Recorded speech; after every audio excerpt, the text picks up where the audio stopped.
Bismillahirrahmanirrahim. Assalamu alaikum dear students and welcome to lecture number 15.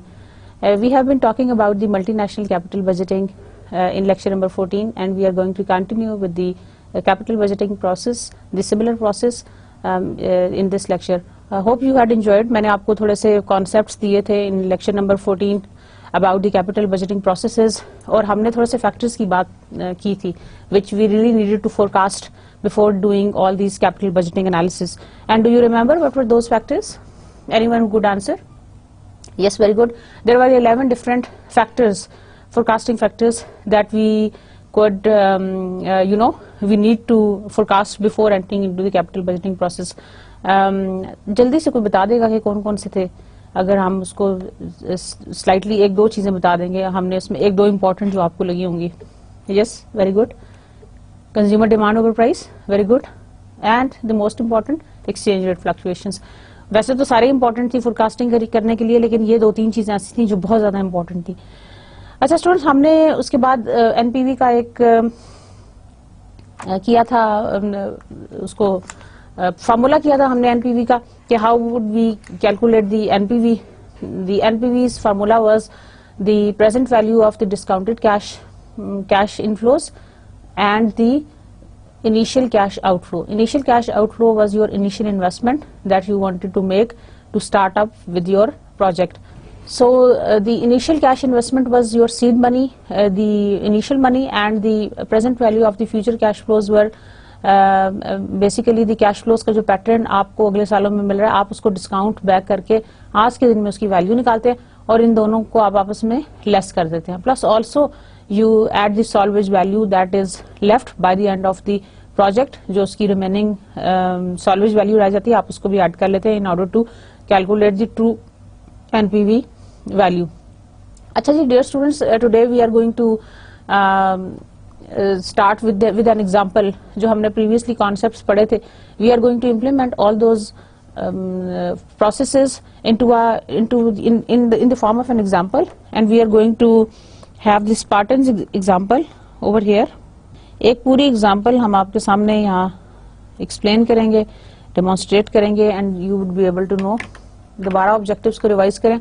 To compare the capital budgeting analysis of MNC subsidiary with that of its parents. जो हमारा previous objective था, जो हमने lecture number 14 में cover किया, हमने parent का perspective भी देख लिया और हमने सब्सिडी का पर्सपेक्टिव भी देख लिया और हमने दोनों के पर्सपेक्टिव से देखा कि हमारे लिए ये प्रोजेक्ट फिजिबल है या नहीं है. Then also to demonstrate how multinational capital budgeting can be applied to determine whether an international project should be implemented and to explain how the risk of international projects can be assessed. ये जो बाद वाले दो objectives हैं, today's objectives are these two. This is an example of multinational capital budgeting example. Suppose Spartan Incorporation is considering the development of a subsidiary in Singapore. Suppose एक multinational company है जो कि एक अपनी subsidiary open करना चाह रही है सिंगापुर के अंदर. That will manufacture and sell tennis rackets locally. जो कि manufacture करना चाह रहे हैं और sell करना चाह रहे हैं tennis rackets को locally. You see, this is the capital budgeting analysis. इसको देख के आप परेशान नहीं हो. This is really very simple. मैं आपको बताती हूँ इसमें step by step. सबसे पहला कॉलम आप देखें, we have numbers from 1 to 13. उसके बाद हमने different items लिखे हुए हैं. Then we have year 0, year 1, year 2, year 3 and year 4. Suppose ये हमारा 4 years का project है और हमने ये सारी जो चीजें हैं आपके सामने, मैं भी आपको बताती हूँ कि हमने इसको किस तरह से करना है. अच्छा, ये suppose for example we are going to go one by one, एक रो वाइज हम जाते जाएंगे, आपको समझ आएगा. Number 1 is demand. जैसे कि हमने स्टूडेंट्स पढ़ा था कि हम कंज्यूमर डिमांड ओवर टाइम को हम फोरकास्ट करते हैं, ऐसी बात थी ना. अब ये देखें, हमने कंज्यूमर डिमांड ओवर फोरकास्ट, हमने consumer demand over the time period forecast की, जो टेनिस रैकेट्स की हमने एग्जांपल लिया और हमने ये देखा कि ईयर 1 में we expected to have 60,000, year 2 में we expected to have 60,000 and then year 3 में it has increased to 100,000 and year 4 में it has gone to 100,000. तो इसका मतलब यह है कि इन ग्रेजुअली जो हमारा डिमांड है फॉर दैट पर्टिकुलर प्रोडक्ट वो सिंगापुर के अंदर बढ़ता जाएगा, ठीक है ना. अच्छा, ये सिंगापुर डॉलर्स हैं, ये जितने भी नंबर्स लिखे हुए हैं आपके सामने इस वक्त ये सिंगापुर करेंसी है, सिंगापुर डॉलर है. 60,000, 60,000, 100,000 and 100,000. That is again based on a careful analysis of the demand of this particular product in the Singapore, and we want to open this subsidiary in Singapore. हम देखना चाहते हैं कि ये हम क्या subsidiary open कर सकते हैं सिंगापुर में या नहीं. अच्छा जी, प्राइस पर यूनिट, हमने प्राइस पर यूनिट का अंदाजा लगाना है कि प्राइस पर यूनिट इंक्रीज होगी इस कंट्री में या नहीं होगी. ये भी फोरकास्टेड अमाउंट्स हैं सारी. पहले साल में हमने ये फोरकास्ट किया कि it is going to be 350. दूसरे ईयर में हमने फोरकास्ट किया it is going to be 350. Third year में it is going to be 360 and fourth year में it is going to be 380. यानी ये भी ग्रेजुअली आप देखें कि जो प्राइस है ऑफ दैट पर्टिकुलर प्रोडक्ट वो बढ़ती जा रही है. अच्छा, टोटल रेवेन्यू नंबर 3 पे आ जाइए. टोटल रेवेन्यू जो हम एक्सपेक्ट कर रहे हैं from this particular product, that is going to be equal to demand multiplied by price, that is 1 into 2. 1 क्या है? 1 is equal to demand and 2 is equal to price. So demand multiplied by price, it gives you the revenue. तो demand को price से multiply करें, अपना calculator ले लें, confirm करते जाएं. अच्छा जी, डिमांड है 60,000 मल्टीप्लाइड बाय 350, ये आपके पास आ गया 21 मिलियन. तो you will write down 21 million. Same is for year 2, 60,000 multiplied by 350, 21 million. Year 3 में आ जाए 100,000 multiplied by 360, this is equal to 36 million. So column 4 में आ जाइए 100,000 multiplied by 380, this is equal to 38 million. So students, revenues हमने calculate कर दिए which we had calculated by demand multiplied by price. demand को price से multiply किया तो you got the revenues, ठीक है. अब हमने वेरिएबल कॉस्ट पर यूनिट भी फोरकास्ट करनी है. जैसे कि आपको पता है कि हमने जब कैपिटल बजटिंग एनालिसिस हम कर रहे थे तो हमने वेरिएबल कॉस्ट पर यूनिट को भी फोरकास्ट किया था. अब वेरिएबल कॉस्ट पर यूनिट जो है वो भी हमने ओवर द इयर्स हमने करनी है, अपनी फोरकास्ट करनी है. और अगेन हमने ये देखा पहले ईयर में 200 थी, दूसरे ईयर में भी 200 थी, थर्ड ईयर में it went up to 250 and fourth year में इट वाज 260. ये हमारी सारी फोरकास्टेड अमाउंट्स हैं. अब हम टोटल वेरिएबल कॉस्ट अपनी कैलकुलेट करना चाहेंगे which is equal to demand into number 4, that is variable cost per unit. So ये आपकी डिमांड है. Number 1 is your demand and number 4 is your variable cost. ये आपकी 1 into 4 आप करेंगे that is equal to total variable cost. तो आपकी demand है 600,000, सॉरी डिमांड है आपकी 60,000. यहाँ देखें फर्स्ट कॉलम में ये डिमांड है और ये आपकी वेरिएबल कॉस्ट है, ठीक है. इन दोनों को आप प्लस करेंगे. हम स्टार लगा लेते हैं ताकि जरा थोड़ा सा डिफरेंशिएटेड रहे, ठीक है ना. अब आपको समझ आती रहेगी. नेक्स्ट कॉलम में भी बिल्कुल इसी तरह करना है. 60,000 कैलकुलेटर ले लिया मल्टीप्लाइड बाय 350, ठीक है. 60,000 रिपीट करती हूँ, 60,000 मल्टीप्लाइड बाय 200, ठीक है. It is equal to 12 million. ये आ गया. नेक्स्ट में दोबारा दोनों पे स्टार लगाएं, इन दोनों पे स्टार लगा लें, आपको जरा आसानी हो जाएगी, ठीक है.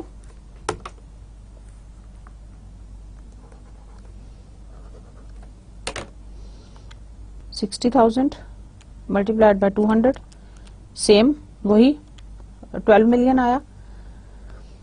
फिर आ गया आपका 100,000 मल्टीप्लाइड बाय 250, 25 मिलियन. 100,000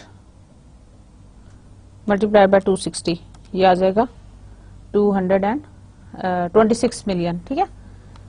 ये आपके पास आ गई टोटल वेरिएबल कॉस्ट। सो यहाँ तक कॉलम नंबर 5 तक हम पहुंच के अभी तक हमने क्या किया, हमने डिमांड फोरकास्ट की, हमने प्राइस पर यूनिट फोरकास्ट की, उनको आपस में मल्टीप्लाई किया to get the total revenues. फिर हमने variable cost per unit forecast की और फिर हमने डिमांड को मल्टीप्लाई किया with the variable cost per unit, तो we got the total variable cost. So it is equal to 12 million, 12 million, 25 million and 26 million. अब now we have the annual lease expense. Annual lease expense, हमने कोई lease expense हमारा है, हमने कोई equipment लिया हुआ है या हमने कोई व्हीकल लिया हुआ है या जो भी चीज, हमारा जो एनुअल लीज एक्सपेंस है that is equal to 1 million, 1 million, 1 million, 1 million and 1 million. Throughout ऐसा होता है कि जो लीज की पेमेंट्स होती हैं it is just like installments, और ये आपकी तकरीबन एक जैसी रहती हैं, यानी आप समझें कि ये तकरीबन बराबर ही रहेंगी। मतलब जो एक पहली दफा आपकी इंस्टॉलमेंट है वो for a certain time period, आपकी जो लीज की अमाउंट्स हैं वो for a fix time period वो तकरीबन कांस्टेंट रहती हैं, फिर उसके बाद हो सकता है वो कम हो जाए। पैटर्न ऐसा ही होता है, शुरू में लीज की जो पेमेंट्स होती हैं वो ज्यादा होती हैं, आहिस्ता आहिस्ता वो कम होती जाती हैं, क्योंकि उसकी रीजन ये होती है, अगर आपको कभी लीज पेमेंट्स ऑफ व्हीकल्स देखने का इत्तेफाक हो, जो बैंक्स गाड़ियां लीज करते हैं, उसमें होता यह है कि जो गाड़ियों की लीज होती है वो शुरू में आपकी जो पेमेंट्स होती हैं वो बड़ी अमाउंट्स होती हैं, जो उसकी इंस्टॉलमेंट होती है, और आहिस्ता आहिस्ता वो इंस्टॉलमेंट कम हो जाती है। लाइक अगर आपने 5 साल की लीज कराई है तो पहले साल में आपकी जो अमाउंट है इंस्टॉलमेंट वो बड़ी होगी और उसके बाद बाकी अमाउंट्स हैं वो छोटी होती जाएंगी। उसकी रीजन ये होती है कि शुरू में जो इंश्योरेंस की या जो इंटरेस्ट की अमाउंट्स हैं वो बहुत हाई होती हैं, ग्रेजुअली इंटरेस्ट की अमाउंट्स जो हैं बाकी जो सालों में वो कम हो जाती हैं। यानी बैंक्स की ये कोशिश होती है कि वो शुरू के सालों में मैक्सिमम इंटरेस्ट जो है वो जनरेट कर लें out of that particular loan that they have given to their customers for the lease agreement. थोड़ा सा हट गए हम टॉपिक से, चले वापस आए। एनुअल लीज एक्सपेंस यहाँ पे हमारा कांस्टेंट है। आगे चलें जी, अदर फिक्स्ड एनुअल एक्सपेंसेस, ये भी हमारे ओवर द ईयर्स कांस्टेंट है।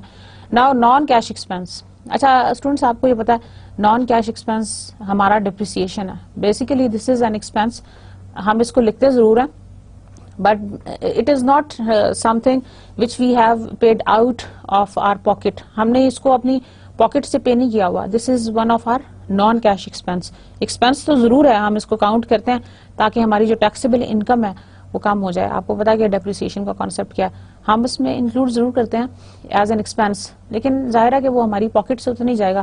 हमने उसको डेप्रिसिएशन एक्सपेंस को ट्रीट किया हुआ है, लेकिन वो हमारा लाइक आप ये समझे कि वो हमारा पॉकेट से नहीं जाता। So non cash depreciation is equal to 2 million, 2 million, 2 million and 2 million over the years. ठीक है, now the total expense is equal to total variable cost number 5 plus number 6 that is the annual lease expense plus number 7 other fixed annual expense plus number 8 that is the non cash expense that is the depreciation। अच्छा student, अब इन तीनों को आपने चारों को add करना है, 5 6 7 8, यानी 5 दिस इज 5, चेंज कर लेते हैं 7 एंड 8, ये आपने 5 6 7 8, ये जो मैंने अभी एक नया स्टार लगाया, आप इन सबको प्लस करेंगे तो you are going to have the total expense which is equal to number 9। तो अब आ जाए 12 million plus 1 million plus 1 million plus 2 million that is 16 million. अच्छा स्टूडेंट्स, हम इसको थोड़ा ज़बानी भी कर सकते हैं। ये देखें, ये सब अमाउंट्स मिलियंस में हैं, जो अभी भी मुझे अंदाजा हुआ। 12 मिलियन, मिलियन में 6 जीरोस होते हैं, ये देखें 1 2 3 4 5 6 सभी अमाउंट्स हैं वो मिलियन में है। तो 12 13 14 15 and 16 this is equal to 16 million. अगले कॉलम में है 12 13 14 15 एंड 16 मिलियन हो गया। उससे अगले में आए 25 26 27 28 29 मिलियन हो गया। 26 27 28 29 एंड 30 मिलियन। कैलकुलेटर की भी जरूरत नहीं पड़ी। So these are all the total expenses that we have calculated by adding the variable cost, annual expense, other fixed annual expense and the non-cash depreciation expense. So this is the total expense, that is 16 million, 16, 29 and 30 million.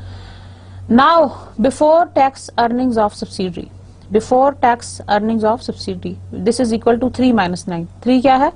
3 is equal to total revenue minus expense. हमारा जो formula है that says revenue minus expenses is equal to before tax earnings of subsidiary. Total expense को हम minus करेंगे. ये हमारा revenue है. एक नई शेप दे देते हैं. This is revenue and these are the total expenses. इन दोनों कॉलम्स को आपने कर देना आपस में माइनस. तो you are going to get this earnings before tax, earning before tax, यानी before tax earnings of subsidiary. This is equal to this much. तो आप देखें 21 में से 16 माइनस करें, ज़बानी भी कर सकते हैं लेकिन आप ये आसानी के लिए कैलकुलेटर से करेंगे. 21 minus 16, this is equal to 5 million. ये आ गया. ठीक है. अब आप 10th रो में देखते जाएं. 5 मिलियन, दूसरे का भी वही है. 21 minus 16, this is equal to 5. ठीक हो गया. उसके बाद आए आप 36 minus 29, this is equal to 7 million and 38 minus total expenses 30, this is equal to 8 million. So 5578 10th रो में देखें 5 million, 7 million and 8 million. ये आपकी आ गई earnings before taxes of a subsidiary which is total revenue less your expense, total revenue less your total expense. So it is equal to earnings before taxes of your subsidiary. अच्छा, अब यह है कि host government ने लगा दिया tax of 20%. So we are going to have the tax of 1 million. 1 million tax है हमारा which is 20% of your earnings. तो आपने 20% टैक्स दे दिया होस्ट गवर्नमेंट को और उसके बाद जो हमारे पास बच जाएगा that is 11 which is equal to after tax earnings. ठीक हो गया. ठीक है. 5 आपके पास था, 5 मिलियन था. 5 मिलियन का जो 20% है वो बनता है 1 मिलियन. देख लें अपने पास, कंफर्म कीजिएगा. 5 million 1 2 3 4 5 6 multiplied by 0.20 that is equal to 1 million. 5 million का 20% निकाला, ये आपका टैक्स है पहले ईयर के लिए. 1 मिलियन आपने दे दिया. दूसरे ईयर के लिए भी वही 5 मिलियन है, इसलिए 1 मिलियन ही रहेगा. तीसरे ईयर के लिए कैलकुलेट कीजिएगा 7 million 2 3 4 5 6 multiplied by 0.2 this is equal to 140 and then 0000. ठीक हो गया. और लास्ट में देखें 8 million multiplied by 20% that is again equal to 1600 and then 000. So these are your this is your tax. ये आपने होस्ट गवर्नमेंट को टैक्स देना है. जैसे कि स्टूडेंट्स मैंने आपको प्रीवियस लेक्चर में बताया था कि आप होस्ट गवर्नमेंट को टैक्स देंगे plus also some withholding tax, उसके बारे में भी हम बात करेंगे. तो डियर स्टूडेंट्स ये आपके टैक्सेस हो गए. अब आपके आगे after tax earnings of subsidiary. After tax क्या होगा? आफ्टर टैक्स का मतलब है कि बिफोर टैक्स में से टैक्स निकाल दें तो you will get the after tax. This is the before tax, this is the taxable amount, so this is the after tax earnings. So 10 minus 11 is equal to 12. 5 million में से 1 million minus करें, you will get 4 million. ठीक हो गया. आगे आए, वही 5 में से 1 million माइनस किया, 4 million आ गया. उससे थर्ड ईयर में चले जाएं, 7 million less this is equal to 5,60,000. ये आपकी after tax earnings of subsidiary आ गई. उसके बाद आए आप, ये आ गया 6,40,000. ठीक है. ये अब आपकी आ गई after tax earnings of subsidiary. अब net cash flows to the subsidiary क्या है? 12 प्लस 8. 12 आपका आ गया after tax earnings of subsidiary plus 8 है आपका नॉन कैश डिप्रिसिएशन एक्सपेंस. अब जो नेट कैश फ्लो है, क्योंकि मैंने स्टूडेंट्स आपको बताया कि जो हमारा डिप्रिसिएशन एक्सपेंस होता है, हम डिप्रिसिएशन को नॉन कैश एक्सपेंस कंसिडर करते हैं तो हम उसको ऐड बैक कर लेंगे, राइट? हम नॉन कैश एक्सपेंस को ऐड बैक कर लेंगे। 12 प्लस 8, 12 है आपकी 4 मिलियन और plus 8 non cash expenses 2 million, ठीक है, that is equal to 6 million. ठीक हो गया। नेक्स्ट भी इसी तरह से 2 प्लस 4 6, उससे अगला है आपका 2 प्लस ये वाला, ये है आपका नॉन कैश और ये है आपका आफ्टर टैक्स। इन दोनों को ऐड करें 2 million plus 5 6 1 2 3 4 5, this is equal to 7,60,000। ठीक है। और लास्ट वाले कॉलम में आइएगा, नॉन कैश एक्सपेंस आपका 2 मिलियन प्लस ऐड कीजिएगा उसमें after tax earnings of subsidiary, column number 12 से ईयर 4 में 6,4,00,000,000 that is equal to 8,40,000. So dear students, these are all the net cash flows to subsidiary. And how did we calculated the net cash flows to the subsidiary? By adding the 12 plus 8. 12 का मतलब है after tax earnings of subsidiary और plus 8 is your non cash expense depreciation. इन दोनों को जब आपने add कर लिया 12 plus 8, that makes your after tax net cash flows to the subsidiary. ये आपके पास अमाउंट्स आ गई। ठीक है। 6 million for the first year, 6 million for the second year, then ये आपका आ गया 7,60,000, ये आ गया आपका, एंड द लास्ट 8,4,00,000 एंड 0,000, ये आपकी सारी अमाउंट्स आ गई which were basically your net cash flows to the subsidiary. So समझ आ गया? जब आपने पहले ग्लांस में इसको देखा था, जब मैंने स्लाइड ओपन की थी, तो you thought oh my God this is very very difficult, but I am pretty sure now you know the tips. कितना इजी है ये सब कुछ। जो चीजें हमने पिछले लेक्चर में फोरकास्ट की थी, हमने आज उसको इम्प्लीमेंट किया है इस एग्जाम्पल के थ्रू, और मैंने आपको बताया कि how the demand was forecasted, और उसके बाद आपने टोटल रेवेन्यूज कैलकुलेट किए, फिर आपने टोटल एक्सपेंस कैलकुलेट किए, फिर आपने बिफोर टैक्स अर्निंग्स कैलकुलेट की, that was the revenue minus expense, उस पर आपने टैक्स लगाया, उसमें डेप्रिसिएशन को ऐड बैक किया, you got the net cash flows to the subsidy. So it was that simple, जो कि आपको देखने में लग रहा था कि बहुत मुश्किल है। Okay okay, let's move on. Now Singapore dollar remitted by subsidiary 100% of the net cash flows. ये वही अमाउंट्स हैं जो कि हमने प्रीवियस स्लाइड के ऊपर देखी। ये जो नेट कैश फ्लोज हैं 100% of the net cash flow, 6 million, ये आपका आ गया 7.6 मिलियन एंड 8.4 मिलियन। अब with holding tax on the remitted fund, मैंने आपको बताया था कि दो तरह के टैक्सेस थे, एक आपका कॉर्पोरेट टैक्स था जो कि आपने होस्ट गवर्नमेंट को पे करना, दूसरा आपका with holding tax on the remitted funds which is 10%।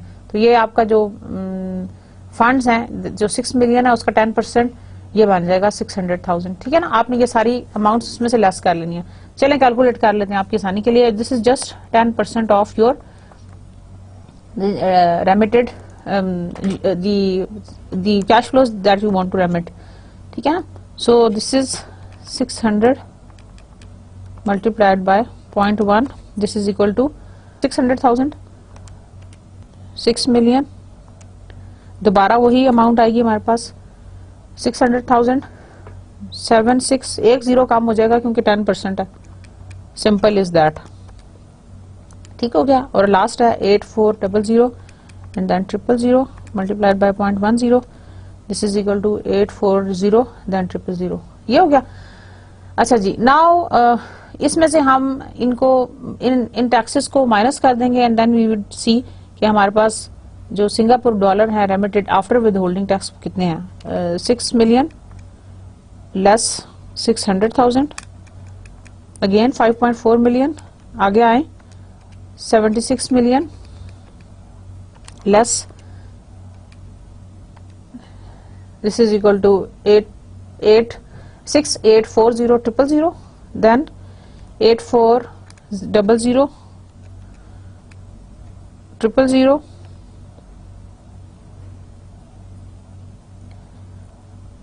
Less 840, this is 7560 ठीक हो गया। अच्छा जी, this is the Singapore dollar remitted after withholding tax. Now the salvage value.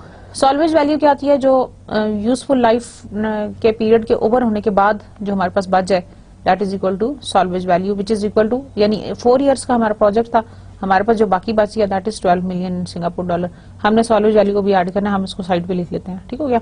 अब हमने ये देखना है कि जाहिर है आपने कैश फ्लो पेरेंट कंट्री को भेजना है, तो कैश फ्लो को आप कन्वर्ट भी करेंगे किसके अंदर? एक्सचेंज रेट जो चल रहा है उसके थ्रू आप जो सिंगापुर में आपकी सब्सिडरी थी, आप यहाँ से आप अपने फंड्स ट्रांसफर कर रहे हैं टू यूएस, तो आपने उसको ट्रांसफर करने के लिए आपने जो रेट है उसको उससे मल्टीप्लाई करना है and then you can get that.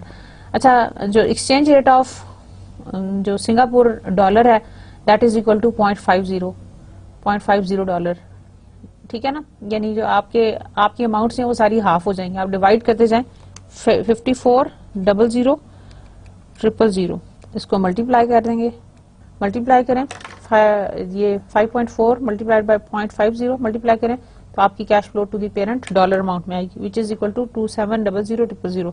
दोबारा देखें, आगे चलें, 54 multiplied by 0.50, this is the same 2.7 million. Then is 684,000 multiplied by 0.5, this is equal to 342,000. आगे आए 7560, मैं रो नंबर 6 पे हूँ, 000 multiplied by 0.5, this is equal to 378,978,000.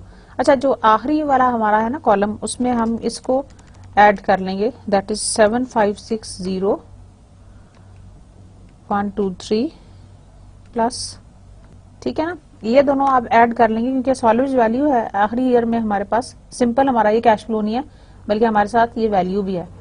ये इन दोनों को आप प्लस करेंगे, फिर उसको 0.5 से मल्टीप्लाई करेंगे। दोबारा आपके सामने करती हूँ, आप भी देखें, 7560,123 plus 12,123,456, this is equal to 1956,00,000. यहाँ पे जगह कम है लेकिन हम यहाँ पे लिख लेते हैं 1956,00,000 मल्टीप्लाइड बाय 0.50, ठीक है, multiplied by 0.5, this is equal to 9780,000, ठीक हो गया। This is the cash flow to the parents. अब स्टूडेंट्स, आपने इसकी present value of the parent cash flows at the rate of 15% discount rate निकाल लेनी है। इसकी पीवी निकाल लें, ये आपके पास कैश फ्लो है और प्रेजेंट वैल्यू का फार्मूला क्या होता है? That is future value divided by 1 plus I raise to power N, ठीक है। Raise to power N is your number of years. इसको 15% डिस्काउंट करके मैं आपके लिए यहाँ फार्मूला लिख देती हूँ, आप इस फार्मूला से इसको कैलकुलेट करेंगे। This is equal to present value is equal to future value divided by 1 plus I raise to power N, where future value आपने प्रेजेंट वैल्यूज निकालनी है। ये आपकी ये है वैल्यू, उसकी आप 1 प्लस 0.15 रेज टू पावर 1, ठीक है। इस फार्मूला से आप निकाल लेंगे, पीवी निकाल लेंगे। दिस इज इक्वल टू 2347826.087, इसको राउंड ऑफ कर लें तो 26 आपने कर लिया।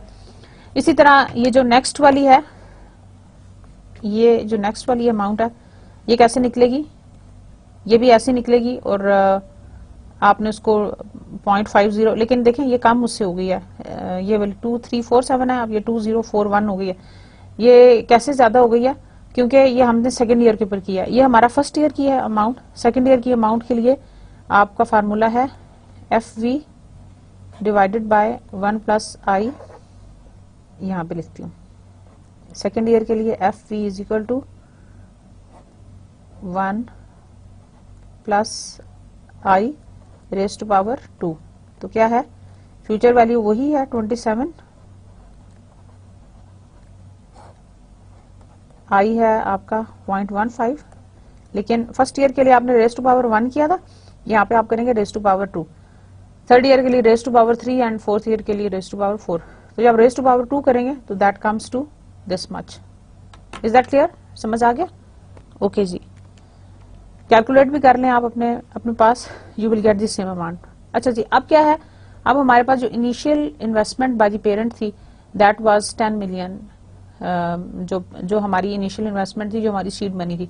अब हमने अपनी जितनी भी प्रेजेंट वैल्यूज हैं उसको उसमें से लेस करते जाना, तो then we will get the cumulative NPV. ठीक है, अब यहां देखें 10 मिलियन लेस पीवी से लेस करेंगे तो लिखेंगे पहले 2-3, पहले लिखें प्रेजेंट वैल्यू ये वाली 2,3,4,7,8,2,6 less 10 million. This is equal to -7,6,5,2,1,7,4। ठीक हो गया, ये आपका आ गया क्यूमुलेटिव एनपीवी। ठीक हो गया। अच्छा, अब आपने इसी में से अगली वाली पीवी को लेस करना है, दैट इज 2076, ये जो है ना, अब आप पहले लिखें 2041,588, जो ईयर 2 की आपकी पीवी थी उससे आप क्यूमुलेटिव एनपीवी को लेस करें, that is -7,6,5,2,1,7,4। This is equal to -5,6,1,0,5,8,2, यानी हमने इन दो वैल्यूज को सब्ट्रैक्ट किया। Why didn't we do it from this one? हम क्यूमुलेटिव एनपीवी देख रहे हैं ओवर द इयर्स, तो हम प्रीवियस वाली अमाउंट से नहीं करेंगे बल्कि हम इस अमाउंट से करेंगे जो फर्स्ट ईयर में है। इसी तरह इन दोनों को आप लेस करेंगे और फिर आप इन दोनों को लेस करेंगे। समझ आ रहा? So 2248,706 less 5,6,1,0,5,8,6, this is equal to 3,361,880। ठीक है, उसके बाद आ जाए 5,591,747 minus 3,361,880, this is equal to 222,9867। सारी कैलकुलेशंस क्लियर हैं? आई एम श्योर इसके अंदर कोई एम्बिग्यूटी नहीं है, मैंने आपके सामने एक एक कैलकुलेशन कर लिया। And now the cumulative NPV over the years, आप देख लें ईयर 1 में it is -7,652,174, in the year 2 it is -5,610,586, in year 3 this is -3,361,880, and in year 4 this is 2,229,867। ये प्लस में है। हमारे पास जो क्यूमुलेटिव एनपीवी है वो सिर्फ हमारी जो लास्ट ईयर वाली है वो प्लस में है, बाकी सारी हमारी जो एनपीवीज हैं वो माइनस में है, क्यूमुलेटिव एनपीवीज। अच्छा ये स्टूडेंट्स, ये जो आप इस स्लाइड पे आपको नजर आ रहा है ये वो सारी एक्सप्लेनेशंस हैं जो मैंने आपको while I was explaining you this example मैंने आपको बता दी थी। डिमांड, प्राइस और टोटल रेवेन्यू कैसे कैलकुलेट किया, 1+2, 1 मल्टीप्लाइड बाय 2 वगैरह वगैरह। तो ये आपके पास क्यूमुलेटिव एनपीवी आ गई। तो अगर आपकी क्यूमुलेटिव एनपीवी पॉजिटिव में है तो तभी आप उसको एक्सेप्ट करेंगे, otherwise you will not accept that. Now the factors that you are going to consider in multinational capital budgeting. Number 1 is the exchange rate fluctuations.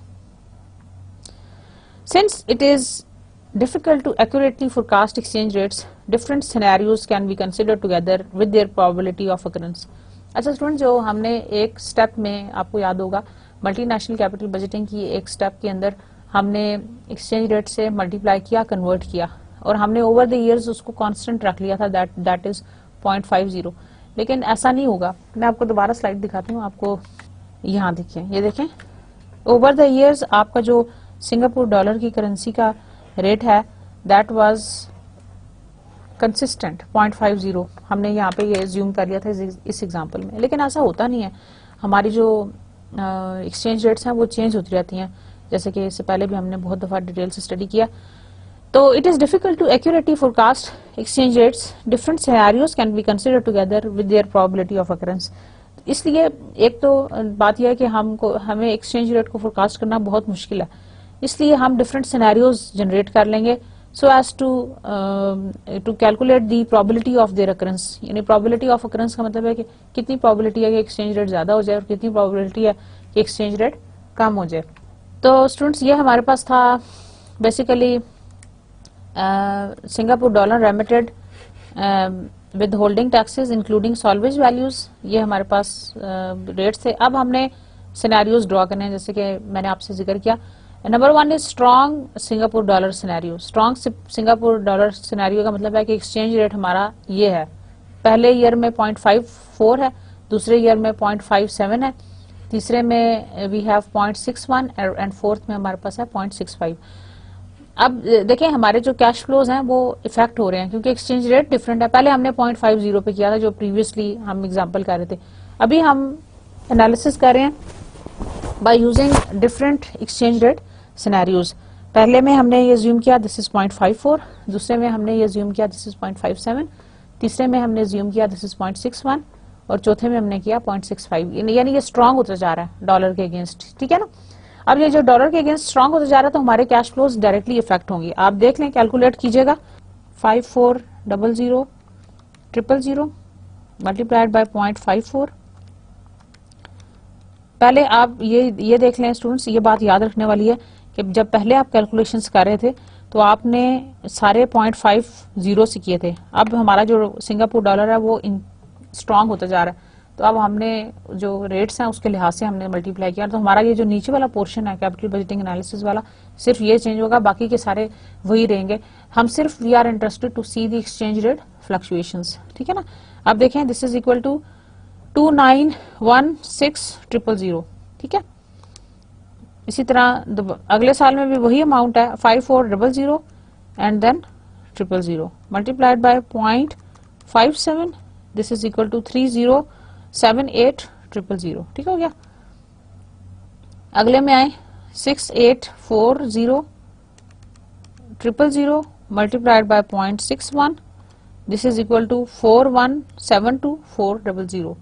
Last में आइए 1956000 multiplied by 0.65, this is equal to 1271400, ठीक है। So these are the cash flows to the parents. और आप देखें students के ये gradually अगर हम ईयर 1 से लेके ईयर 4 तक देखें तो हमारे जो कैश फ्लोज हैं वो इंक्रीज होते जा रहे हैं, और उसकी रीजन क्या है कि हमारा जो सिंगापुर डॉलर है वो स्ट्रांग होता जा रहा है as compare to the dollar currency. तो हमारा जो कैश फ्लो है टू द पेरेंट वो इंक्रीज करता जा रहा है, समझ आ रहा है ना। तो cash flows to the parent they are going to be increased further. अब दोबारा हमने वही 15% प्रेजेंट वैल्यू से जब हमने एनपीवी कैलकुलेट किया तो यहाँ आप देखें कि हमारी एनपीवी अब आ गई है फोर्थ ईयर में प्लस 4875754। अगर हम इसको अब प्रीवियस से एनालाइज करें, जो हमारा जो इससे पहले हमने एनालिसिस किया था, हम देखना चाहते हैं कि हमारी अमाउंट्स क्या थी। ये देखें हमारे पास जो एनपीवी थी वो थी -7652174 और क्यूमुलेटिव हमारी जो फोर्थ ईयर में बनती थी वो थी 2229687। अब हम ये देखना चाहते हैं कि हमारी इस सूरत हाल के बाद जब हमने किया है चेंज किया है तो हमारे कितना चेंज हुआ है। तो स्ट्रॉन्ग डॉलर सिनेरियो जो हमने ड्रॉ किया उससे हमारी जो एनपीवी है वो ये हो गई है, यानी इंक्रीज हो गई है। अब हम करेंगे वीक सिंगापुर डॉलर सिनेरियो, यानी एक्सचेंज रेट हमारा ये डिप्रिशिएट होता जा रहा है। जो आपका सिंगापुर डॉलर है ये डिप्रिशिएट होता जा रहा है against the dollar currency. First year में it is expected to have the value of 0.47, ये भी फोरकास्टेड थी। सेकेंड में it is going to have the value of 0.45, third में it is going to have the value of 0.40 and fourth में इसकी value है 0.37। अब हम दोबारा इनको मल्टीप्लाई करते हैं। कैश फ्लोज जो सबसे ऊपर वाला कॉलम है उससे आप 0.47 को मल्टीप्लाई करेंगे। So 540000 multiplied by 0.47, this is equal to 2538000। मैं आपके सामने रिपीट करती हूँ ताकि आपको कंफ्यूजन ना हो। अब हम वीक सिंगापुर डॉलर करेंसी का सिनेरियो कर रहे हैं। इस अमाउंट को हमने मल्टीप्लाई किया है वीक सिंगापुर डॉलर से, that is 0.47 which is equal to this much. फिर हम नेक्स्ट में इसी तरह इस अमाउंट को हम 0.45 से मल्टीप्लाई करेंगे वीक के लिए, ठीक है ना। स्ट्रॉन्ग के लिए हम इसके साथ जा रहे थे, सेकेंड कॉलम के साथ। ये सारी अमाउंट्स हैं जिनको आप आपस में मल्टीप्लाई करके वीक सिंगापुर डॉलर का सिनेरियो देखें। 540000 multiplied by 0.45, this is equal to 2430,000. Third column is 6840,000 multiplied by 0.40, this is equal to 2736,000. Last column में आए 1956,000 multiplied by 0.37, this is equal to 7237,200. ठीक है, ये आपके आगे cash flows to the parent when the currency was weakening, यानी जो subsidiary की करेंसी थी वो थी Singapore dollar and that was weakening against the dollar currency, वो डॉलर करेंसी के अगेंस्ट वीक हो रही थी। ठीक हो गया। अब यहां तक तो हमारी हो गई calculation cash flow to the parent जब हमारा सिनेरियो वीक हुआ। फिर आप उसी तरह से इन कैश फ्लोज को 15% पे डिस्काउंट करके उनकी पीवीज निकाल लेंगे, प्रेजेंट वैल्यूज, और उसको इनिशियल कैश आउटफ्लो में से लेस करते जाएंगे, जैसे कि मैंने आपको जो एग्जांपल है उसमें करके दिखाया था। सिर्फ यहाँ पे फर्क यह है कि आपने एक स्ट्रांग सिनेरियो बनाया सिंगापुर डॉलर करेंसी का और एक आपने वीक केस बनाया, और आपने वीक केस और स्ट्रांग केस से ये देखा कि आपकी एनपीवीज को क्या फर्क पड़ता है। अच्छा स्टूडेंट्स, यहाँ पे मैं एक आपके लिए डिफरेंट कलर कर लेती हूँ ताकि आपको ये नजर आ जाए। ये हमारी क्यूमुलेटिव एनपीवीज थी for the strong Singapore dollar, ठीक है।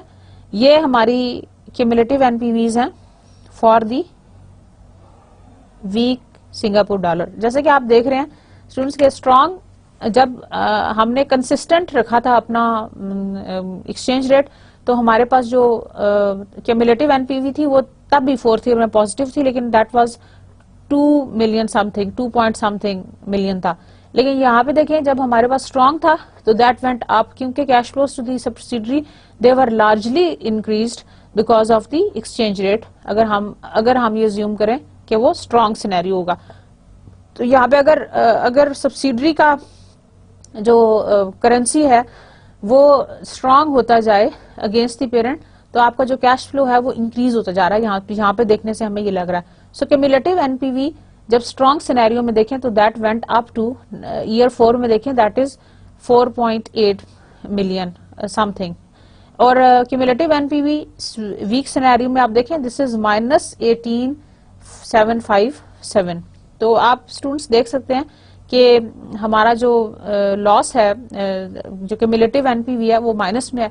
हमने क्राइटेरिया ये सेट किया था कि if NPV is equal to positive then we are going to go for that project, if NPV is equal to negative then we will not go for that particular project, if NPV is equal to 0 then we are going to be indifferent।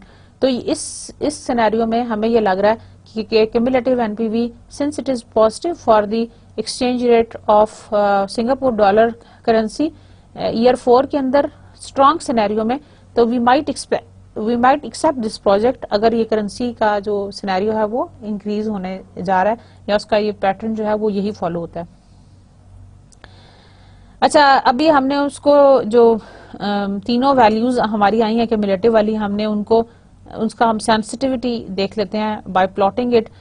X axis के ऊपर हमने ले लिया है value of Singapore dollar currency और Y axis के ऊपर हमने एनपीवी की वैल्यू ले लिया क्यूमुलेटिव वाली, जो कि 4th ईयर में हमें कैलकुलेट हुई।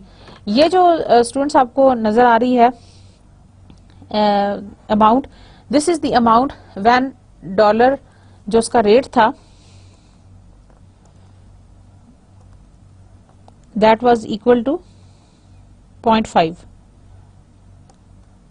ठीक है ना।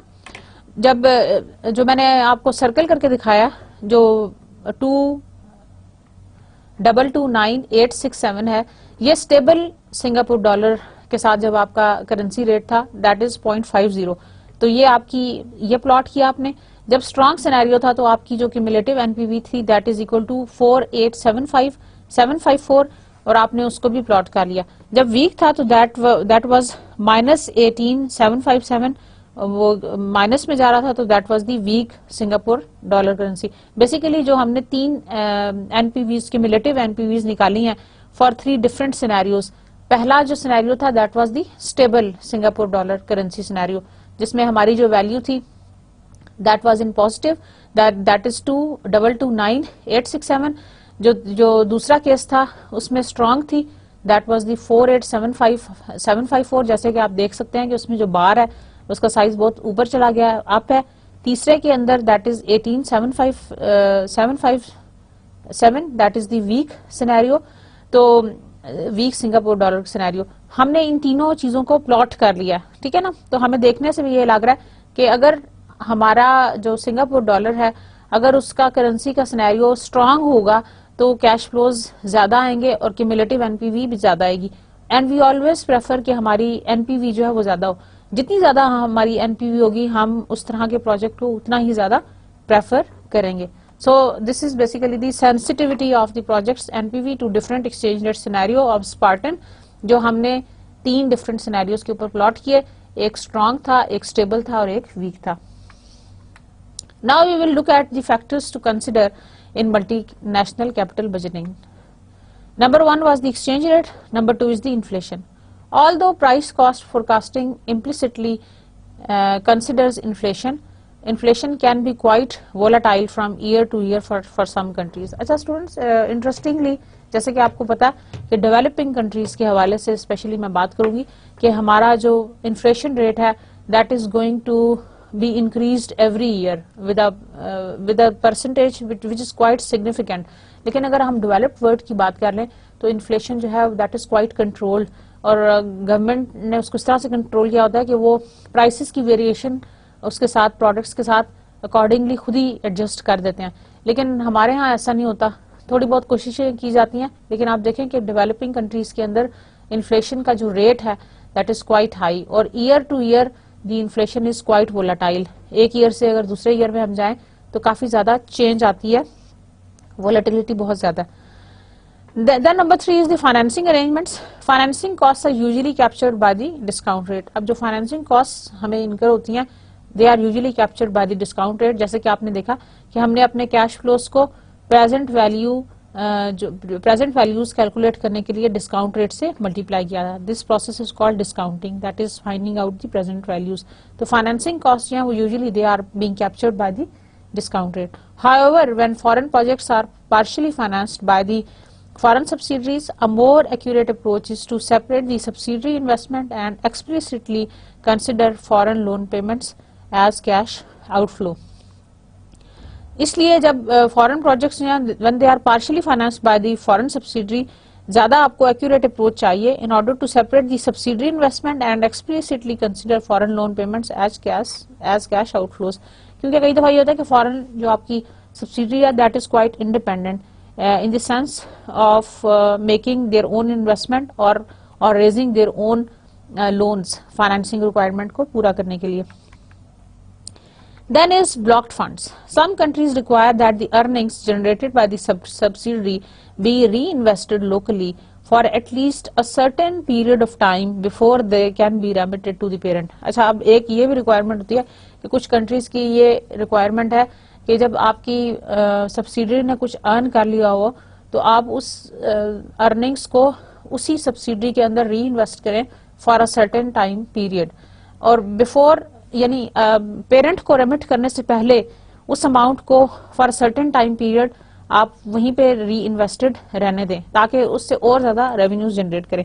बेसिकली ये जो पॉइंट है ये फेवर में जाता है टू दी पेरेंट कंट्री, क्योंकि जाहिर है सब्सिडरी अब दोबारा अगर उसी के अंदर इन्वेस्ट करेगी तो जाहिर है उसको जो होस्ट कंट्री है basically it goes to the favour of the host country. Host country ये चाहती है कि हमारे मुल्क के अंदर आके जिसने ये सब्सिडरी ओपन की है अब थोड़ा अरसा जो उसने उससे कमाया है या अर्न किया है वो उसको उसी जगह के ऊपर री इन्वेस्टमेंट करे ताकि उससे और ज्यादा रेवेन्यूज जनरेट हों। अब यहाँ देखिए ब्लॉक फंड्स, वही स्पार्टन की एग्जांपल हमने ली है. The similar years are given. Year 0 जहाँ पे आपकी इनिशियल इन्वेस्टमेंट थी दैट वाज 1 मिलियन. दूसरे ईयर में आ जाएं, फर्स्ट ईयर में आ जाएं तो ये आपका 6 मिलियन था. सेकेंड ईयर में आपने 6 मिलियन जनरेट किया, 7.6 एंड देन 8.4. अच्छा, अभी आपने इसकी जो है ना, हमने जो dollar currency accumulated by the reinvesting funds to be remitted, हम इसकी फ्यूचर वैल्यूज निकाल लेंगे. लाइक 7.6 मिलियन की फोर्थ ईयर पे फ्यूचर वैल्यू निकाल लेंगे. फ्यूचर वैल्यू का फार्मूला है future value is equal to present value 1 plus I raise to power n, that is number of years. तो आपने इसकी फ्यूचर वैल्यू निकाली है for 1 year at the rate of 15%. 15% हमारा रेट था. ठीक है ना. यानी 7.6 मिलियन एक साल के बाद कितने हो जाएंगे? 00 multiplied by 1.15. This is equal to this much. Okay, 7980,000. इसी तरह इसको भी आप देख लें, ये 2 साल बाद क्या हो जाएगा, और इसको भी आप देख लेंगे ये 3 साल बाद क्या हो जाएगा. और इन सारी अमाउंट्स को आप एड अप कर लें, विद होल्डिंग टैक्स उसके ऊपर लगाएं. ये ऐड, जब आप इस सारे कॉलम्स को ऐड करेंगे तो this is equal to this much. उसके ऊपर आप विद होल्डिंग टैक्स लगाएं, that is 10%. 10% of this much makes this amount. इन सबको ऐड कीजिएगा.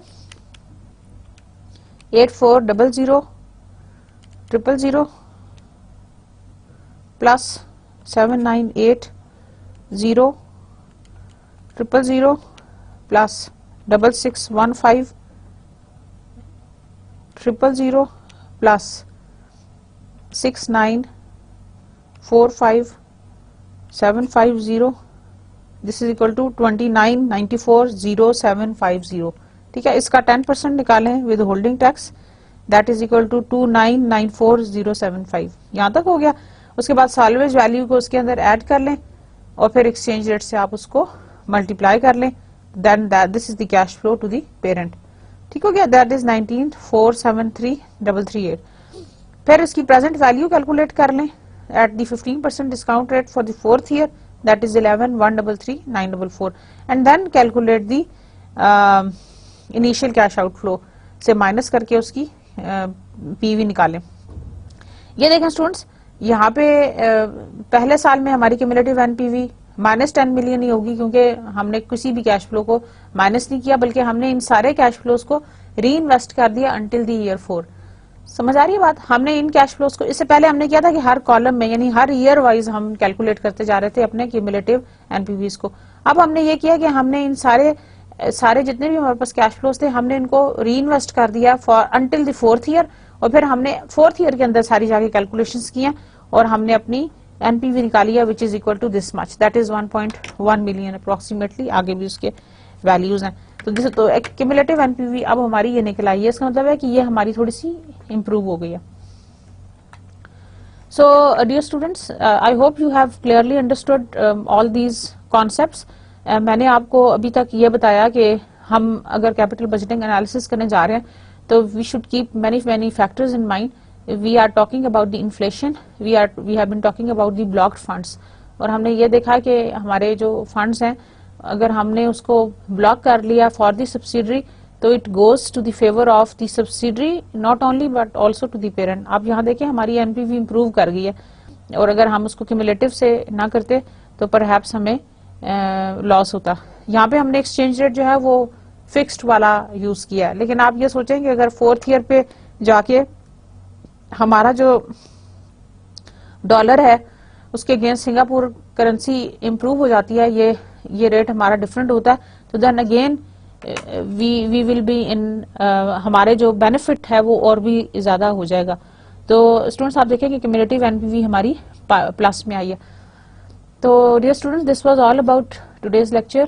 We are going to continue with the capital budgeting process in the next lecture inshallah. Hope you have really enjoyed. It is really very interesting. आप इस तरह की कुछ और examples भी करेंगे during your assignments and during your other class work, and you will get more clear understanding of this particular topic, which is very important from the point of view of opening new investments and doing the investments in different projects, which is the part of capital budgeting. Thank you very much. Allah Hafiz. See you next time.